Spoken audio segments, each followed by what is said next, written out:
દાંતીવાડા, ડીસા, પાલનપુર અને વડગામ તાલુકામાં ખેડૂતોના મગફળી અને બાજરીના પાકને ભારે નુકસાન થયું છે। ખેતરમાં ઉભેલો અને કાઢેલો માલ બંને બગડી ગયો છે। વરસાદથી જમીનમાં પાણી ભરાતા વાવેતર પણ ખોરવાઈ રહ્યું છે। આ સ્થિતિને ધ્યાને લઈ ધારાસભ્ય માવજી દેસાઈએ મુખ્યમંત્રી અને કૃષિ મંત્રીએ ખેડૂતોને વળતર આપવાની માંગ સાથે રજૂઆત કરી છે।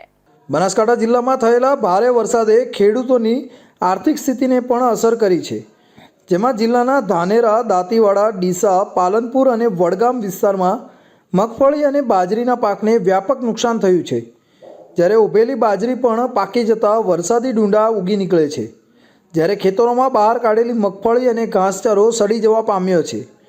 જમીનમાં ઉભેલી અને તૈયાર થયેલી મગફળી પણ બગડી રહી છે, તેમજ વરસાદને કારણે પલળી રહેલો માલ વેચવા જતાં પૂરતા પ્રમાણમાં ભાવ પણ મળતા નથી, જેથી હાલમાં બનાસકાંઠા જિલ્લામાં ખેડૂતોને બમણો માર સહન કરવાનો વારો આવ્યો છે।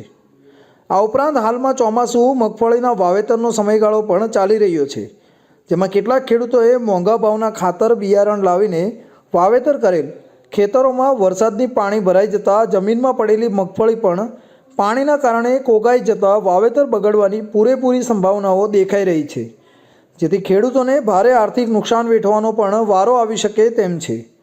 બનાસકાંઠા જિલ્લાના ધાનેરા, દાંતીવાડા, ડીસા, પાલનપુર અને વડગામ સહિતના તાલુકાઓમાં ભારે વરસાદથી ખેડૂતોનો મોટાભાગનો તૈયાર થયેલો પાક બગડી જતાં ખેડૂતોના મોંમાં આવેલો કોળિયો છીનવાઈ ગયો છે।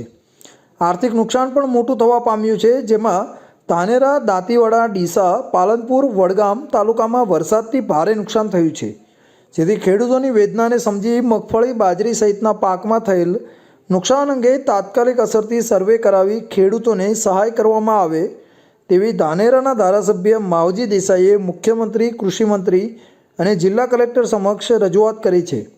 તેમણે અસરગ્રસ્ત ખેડૂતોને વળતર અને સહાય આપવાની પણ માંગણી કરી છે। વડોદરા